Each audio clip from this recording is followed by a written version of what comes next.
장신대가 동성애 문제에 대해 미온적인 대응을 보여 논란이 이어지고 있는 가운데 대한예수교 장로회 통합총회가 보다 강력한 결의를 내놨습니다. 결의 내용에는 동성애 옹호자의 목사고시 응시 자격 박탈에 관한 내용도 포함됐습니다. 미얀마 최대 규모의 직업기술학교가 미얀마 수도 양곤에 설립됩니다. 토이카 지원으로 마련되는 기술학교는 향후 지속가능한 경제 발전을 위해 기술교사 양성에 목적을 두고 있습니다. 한국세계선교협의회가 2018 세계선교대회를 개최합니다. 함께 그날까지라는 주제로 진행되는 이번 선교대회에서는 4차 산업혁명 시대의 변화에 대처하기 위한 다양한 주제 발표와 선교 전략회의가 진행됩니다.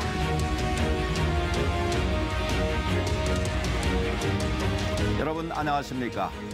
뜨거워진 날씨만큼이나 북미 정상회담에 대한 관심도 더욱 고조되고 있습니다.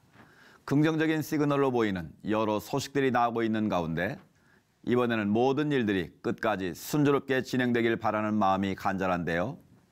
한국 전쟁이라는 아픔의 역사가 남아있는 이 6월에 북미 정상회담 그리고 종전선언까지 이어지는 역사의 새길이 활짝 열리길 기대합니다.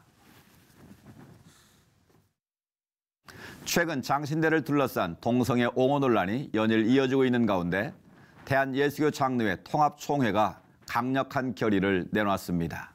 9월 총회 때 개정이 완료된 정관을 보고받고 동성애 옹호자는 목사고시를 보지 못하도록 하는 내용도 청원됩니다. 김효정 기자입니다.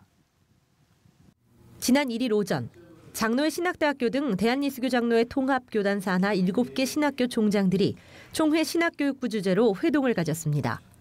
최근 잇따른 동성애 옹호 논란으로 비판을 받고 있는 장신대의 문제를 짚고 이에 대한 대책과 재발 방지를 논의하기 위한 긴급 조치로 해석됩니다. 이 자리에서 참석자들은 동성애 문제와 관련된 학생의 교육과 지도에 관해 강력하게 대처하기로 결의했습니다. 또 지난 총회 회기 동안 결의한 바 있는 성경에 위배되는 동성애자나 동성애 옹호자는 입학을 불허한다는 내용을 7개 학교 모두 학칙에 삽입하기로 했으며 개정 완료된 정관은 오는 9월 총회 때 보고받습니다. 최근 장신대 문제에 대해 예장통합신학교육부 김치성 목사는 오늘 자리에서도 그 문제에 대한 엄중한 항의가 이어졌다며 신학생은 목회자가 될 사람이기에 그런 지도자가 우리의 전통과 신앙에 맞는가 하는 것은 중요한 정체성 문제라고 언급했습니다. 규정 대상에 교수와 교직원까지 언급됐으나 학생은 아니지 않은가 등의 문제 제기에 대해서도 그런 문제 제기는 말싸움을 위한 것이라며 신학교의 테두리 안에서 교수의 가르침을 받고 행정적 처리를 받고 있는 학생도 모두 포함된다고 밝혔습니다. 신학생이라고 하는 것은 목회자가 되는 거 하는 게 있어요. 지도자가 되는 건데 그런 지도자가 우리의 전통과 우리 신앙이 맞는가 안 맞는가 굉장히 엄청난 겁니다. 학생들이 그렇다면 그 학생들은 다른 학교에 가요. 세속적 직업을 가져야 됩니다. 대한예수교 장로회 통합총회 신학교육부 동성애 대책 연구위원회도 같은 날 제102회기 2차 회의를 열고 대한예수교 장로회 목회자상에 어긋나는 동성애자와 동성애 옹호자에 대해 총회가 실시하는 목사고시 응시를 제한하는 청원안을 올리기로 결의했습니다. 이 같은 결의는 오는 6월 21일 열리는 신학교육부 실행위원회의 보고 절차를 거쳐 오는 9월 열리는 103회 총회 때 청원될 예정입니다. 시채널 뉴스 김효정입니다. 기독교 대한감리회가 총회 실행 부위원회를 개최했습니다. 감독회장 선거는 오는 10월 2일 치러집니다. 보도에 김보림 기자입니다. 지난달 이철 감독회장 직무대행을 선출한 기독교 대한감리회가 제33회 총회 실행부위원회를 열고 오늘 10월 2일 감독회장 선거를 실시하기로 했습니다. 이를 위해 대전 하늘문교회 이기봉 목사를 선거관리위원장으로 선출하고 6월 22일까지 선거인 명부를 작성, 8월 14일 선거 시행을 공보하며 8월 28일부터 9월 6일까지 선거인 명부 열람을 허용하며 9월 12일부터 이틀간 후보자를 등록한다고 밝혔습니다. 이어 9월 20일 선거 공보 및 안내 공문을 발송해 투표소를 공고한 뒤 오늘 10월 2일 선거를 치른다는 계획입니다. 정기총회는 오늘 10월 30일부터 이틀간 실시하며 총회 개최 장소를 꽃제교회에서 계산중앙교회로 이전했습니다. 또 전명구 감독회장 주관으로 설립됐던 백만전도 운동본부를 선교국으로 흡수하는 건도 결의했습니다. 이 밖에도 감리교 신학대학교와 모건대학교, 협성대학교, 감리교의 3개의 신학대학교에서 교역자 필수 과목을 오는 2019학년도부터 현재 진행 중인 8과목에서 6과목으로 축소하는 안건을 상정했습니다. C채널 뉴스 김보림입니다. 이어서 그 밖의 교계 소식 전해드립니다.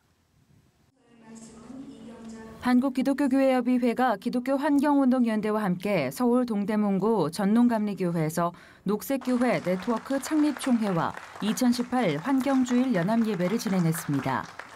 교회협과 기독교환경운동연대는 매년 6월 첫째 주일을 환경주일로 지정하며 교회가 창조세계의 온전함을 회복하는 일에 주저하지 않게 해달라는 내용의 공동기도문을 함께 낭독했습니다. 예배에서 전농교회 이광섭 담임 목사는 하나님이 창조하신 지구 생태계의 회복을 위해서는 내 것을 채우려는 욕망을 내려놓는 불편함을 감수하는 길밖에 없다며 인간은 오직 진리이신 성령님이 오실 때만이 그 결핍을 채울 수 있다고 강조했습니다. 하남축복교회가 다음 세대를 위한 초청잔치를 열고 다음 세대의 복음화와 부흥을 위해 뜨겁게 기도했습니다. 아동부를 살리기 위해 시작돼 전교인 전도 초청잔치로까지 이어진 예배에서는 인형극과 워십 배우기 등의 순서가 마련돼 다음 세대를 비롯한 전교인들이 예배를 통해 믿음 계승의 중요성을 깨달으며 하나가 되는 시간을 가졌습니다. 고대근 담임 목사는 고령화와 인구 절벽 현상 등의 한국 사회에서 다음 세대를 양육하고 부흥시키는 사역이야말로 한국교회의 사명이라고 강조했습니다.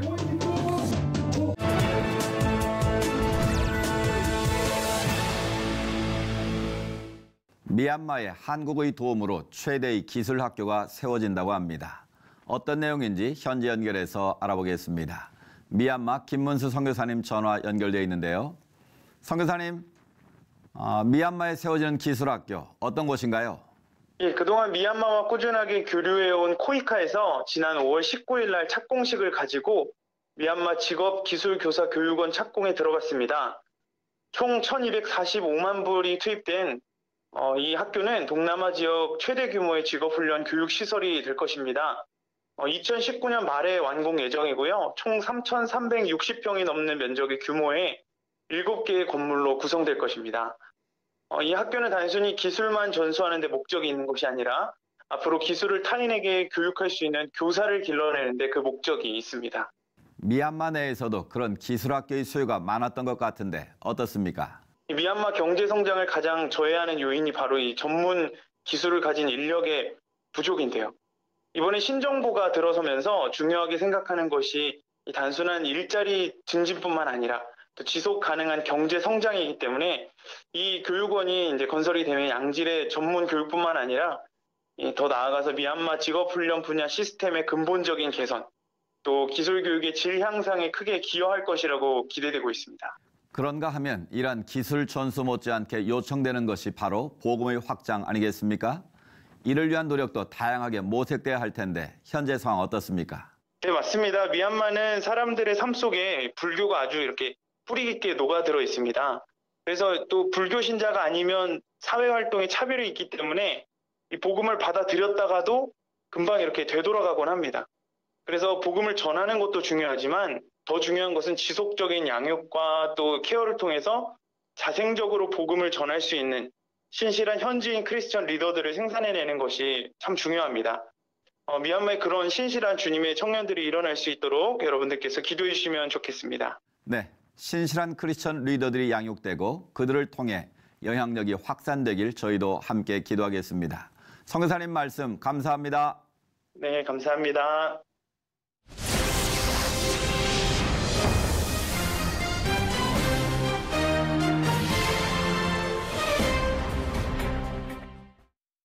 한국세계선교협의회가 6월 18일부터 21일까지 선교 전략회의를 겸한 2018 세계선교대회를 개최합니다. 오늘 이슈를 보는 창에서는 이와 관련해 한국세계선교협의회 조용중 사무총장 모시고 말씀 나누겠습니다.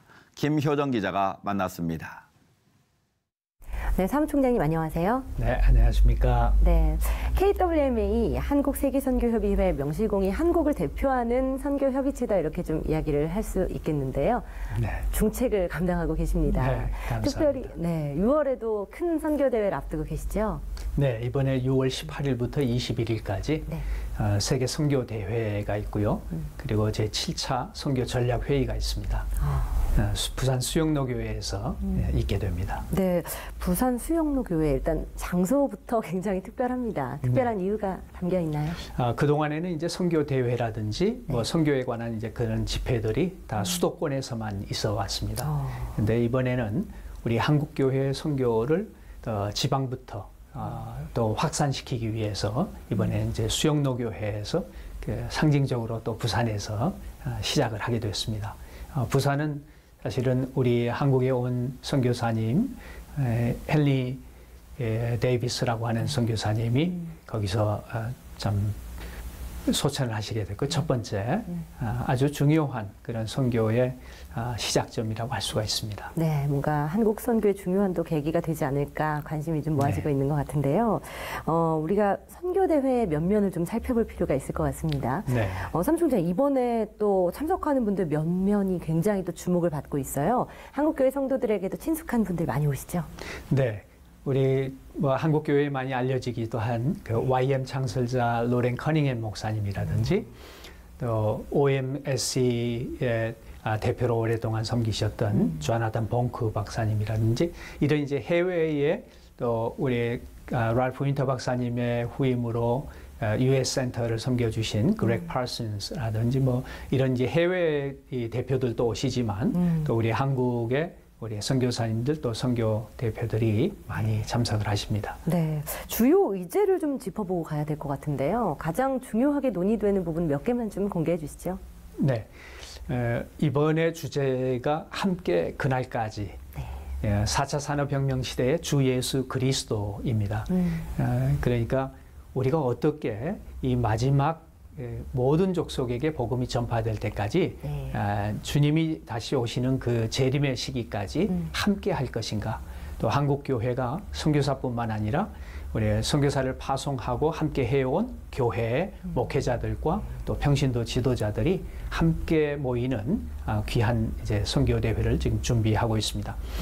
그리고 이제 여기에 와서 우리는 선교의 영성, 어떻게 4차 산업혁명 시대에 이것을 이끌어갈 수 있는 선교는 어떤 영성이 필요할 것인가 하는 선교의 영성의 문제, 그리고 이제 선교를 어떻게 청년 대학생들을 동원하고 우리 전 교인들이 선교에 동원될 것인가 하는 이런 동원의 문제, 그리고 이제 선교사들이 이미 나가 있는 선교사들이 어떻게 케어받고 이들을 다시 회복해서 진정한 선교의 효율적인 사역을 감당할 것인가 하는 총체적 위기관리의 문제, 그리고 4차 산업혁명 시대의 선교는 과연 지금과 같은 식으로 하면 되는 것인가, 아니면 새로운 어떤 시스템을 개발을 해야 되는 것인가, 이런 게 선교의 시스템 문제, 그리고 가장 요즘 전략적으로 또 떠오르고 있는 디아스포라의 문제.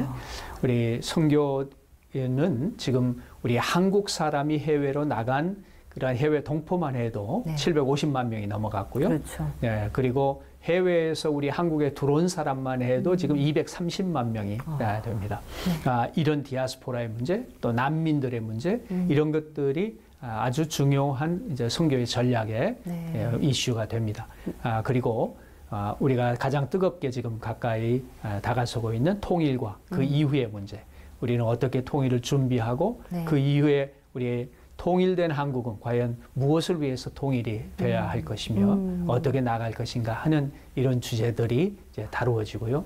그리고 20개 영역의 전략 회의가 있고 20개의 권역별 전략 회의가 지속될 것입니다. 뭐 선교의 알파와 오메가를 다 지금 다루고자 하는 욕심을 많이 투영하신 것 같습니다. 이제 아무래도 저희가 12년 만에 지금 선교 대회를 하게 되고 또 4년 만에 이제 선교 전략 회의를 하기 때문에 선교 전략 회의에서는 그동안 논의되어 왔던 것들이 어떻게 실행이 되고 있고 또 앞으로 그러면 10년을 어떤 식으로 준비를 할 것인가 하는 것을 이제 다루게 되고요. 아무래도 이제 한국교회 전체의 선교 운동을 우리가 KWMA에서 우리 한국 세계 선교협의회에서는 네. 주제로 다뤄야 되기 때문에 이렇게 다양한 주제들을 다룰 수밖에 없는 그런 모임입니다. 인도나 중국과 같은 국가의 경우에는 최근 뭐 추방된 선교사님들 소식이나 네. 또 비자 문제로 여전히 안에 계시지만 어려움을 겪고 계신 선교사님들 이야기들이 굉장히 많이 들려오고 있습니다. 네. 이에 대한 전략이라고 할까요? 대응 방법 좀 갖고 계세요? 너무 어려운 질문하시면 제가 답을 하기 어려운데 네. 제가 좀 시진핑 주석도 좀 만나야 될 것 같고 네. 시진핑 근데 거기에서는 사실 공식적으로 네. 한국 선교사를 받아준 적이 없었어요. 지금까지 뭐 공식으로 해서 선교사 비자를 내준 적도 없었고요. 네. 인도도 마찬가지입니다. 인도도 외국인이 들어와서 선교를 할 수 있도록 허락해 준 나라가 아니었습니다. 네. 그럼에도 불구하고 뭐 우리가 많은 선교사들이 중국에 나가 있었고 그렇죠. 그동안 활동을 해왔던 것은 그 나라에서 자기네 사정을 보고 개방 개혁을 내세우면서 종교의 자유가 있다 하는 것을 뭐 보여주기 위해서 해왔던 것이고요. 네. 인도 같은 데도 마찬가지입니다. 그런데 최근에는 이제 자기들의 정책의 변화 그리고 어느 정도 이 기독교가 사회에 큰 영향을 끼치려고 하는 것 같은 그런 것에 대해서 뭐 두려움이라고 할까요? 이런 것도 작용을 한다고 보여집니다. 그렇기 때문에 그동안에는 저희들이 어떤 면에서는 이제 허용된 한도에서 사역을 좀 자유롭게 해왔다면 네. 이제는 허용되지 않는 그런 환경에서 이제 할 수 있는 이런 좀 창의적인 방법들을 많이 모색하려고 애를 네. 쓰고 있습니다. 그리고 이제 추방된 선교사님들, 네. 저희들은 순환 배치라고 지금 그렇게 주제를 얘기하고 있는데 네. 이러한 선교사님들이 잘 준비된 선교사님들이고 또 그동안 정말 충성스럽게 일을 해오신 선교사님들이 지속적으로 일을 할 수 있도록 다른 타 지역으로 사역지를 변경하는 것에 대해서 네. 저희들이 많이 연구하고 또 노력을 하고 있습니다. 네. 네. 북한 선교 관련된 단체들 움직임 동향 어떻습니까? 저희도 벌써 1년 전에 우리가 통일 관련 특별 포럼을 가진 적이 있습니다. 네. 근데 이런 이제 우리 통일 선교의 이슈 또 북미 이런 대화와 이런 것들이 너무 갑작스럽게 지난 1년 동안 뭐 짧은 기간 동안에 이렇게 변하다 보니까 그렇죠. 우리는 마치 모든 것이 그냥 다 열릴 것처럼 네. 바로 이렇게 생각을 하는 그런 경향도 있었던 것 같습니다. 네. 그러나 우리가 꾸준하게 준비해야 될 것은 무엇보다도 우리 안에, 우리 교회 안에 하나 된 마음, 정말 통일된 마음, 네네. 내 자신을 내려놓고 우리가 우리의 단체나 우리의 어떤 교단이나 우리의 교회나 이런 것들을 내려놓고 네. 정말 정말 하나님의 나라를 어떻게 해서 섬길 것인가, 하나님께서 원하시는 그러한 통일은 어떤 것인가 하는 것을 생각을 하면 네. 우리가 통일을 준비하는 데 많은 도움이 될 것이라고 보여집니다. 앞으로도 지속적으로 문이 열리든 뭐 계속 닫히든 이것은 하나님께서 열어주시면 열리는 것이고 네. 닫으시면은 뭐 닫히는 거니까 그렇죠. 우리는 이런 믿음을 가지고 네. 통일을 준비를 해야 할 것입니다. 그렇군요. 이단 관련된 논쟁이 아닌가 하는 생각이 좀 듭니다. 가장 또 지금 골치 아프신 부분 중에 하나가 이 부분이실 것 같은데요. 여러 가지 뭐 일부 선교단체에 대해서 뭐 조사를 실시하겠다라는 것도 지난번에 또 보도를 네. 통해서 접하신 분들 많을 텐데 관련돼서는 입장이 어떻습니까? KWMA는 네. 협의체, 연합체입니다. 그래서 가능한 대로 사실 다양한 그런 다름을 인정하고 그럼에도 불구하고 예수 그리스도 안에 성령이 하나 되게 하신 것을 힘써 지키는 그런 이제 협의체이기 때문에 그렇죠. 저희들이 서로 다름을 인정해 주는 것은 아주 중요하리라고 보여집니다. 네. 그럼에도 또 저희들이 통일성을 가지고 있어야 되는 것은 우리가 이렇게 한국 세계 선교협의회라고 하는 그렇죠. 한국 교회 한인들이 함께 네. 모여서 일을 하는 것이기 때문에 네. 또 이게 한인들의 문화도 무시할 수 없는 것입니다. 네. 그리고 각 단체들이 가지고 있는 교회라든지 단체들이 가지고 있는 그런 특성들도 많이 있기 때문에 네. 서로 존중할 줄 아는 이런 문화가 필요하고요. 네. 그리고 우리는 너무 쉽게 다른 사람을 이렇게 단죄를 하거나 어떤 비판을 너무나 쉽게 하는 일들은 우리가 삼가야 할 것으로 보여집니다. 네. 사무총장님, 마지막으로 세계 선교를 위해서 한국교회가 어떻게 기도하면 좋을지 기도 제목 좀 나눠주세요. 네.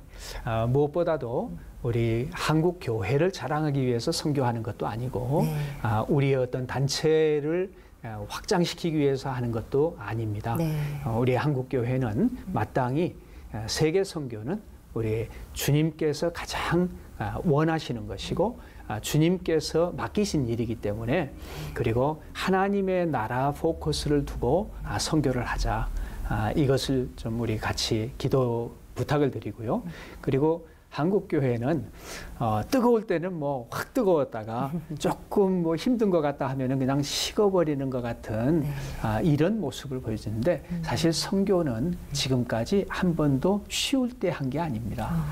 선교는 가장 어려울 때 해왔었고 복음을 전하는 일은 언제든지 우리에게 그런 고난과 고통 가운데서도 전해야 될 사명으로 주어지신 거기 때문에 한국교회 지금 조금 어려워하는 그러한 기간에 이때야말로 우리가 진정 교회인가 하는 것을 보여줄 것은 세계 선교에 전략하는 것이라고 보여집니다. 그래서 세계 선교하는 것은 그냥 옵션이 아니라 선택사항이 아니라 이거는 필수다.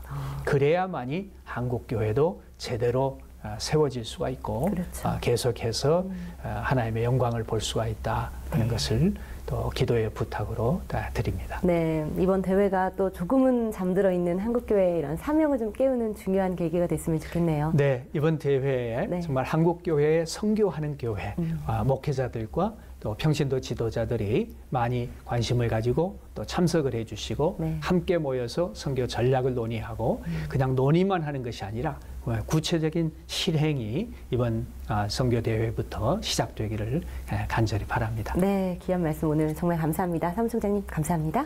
감사합니다.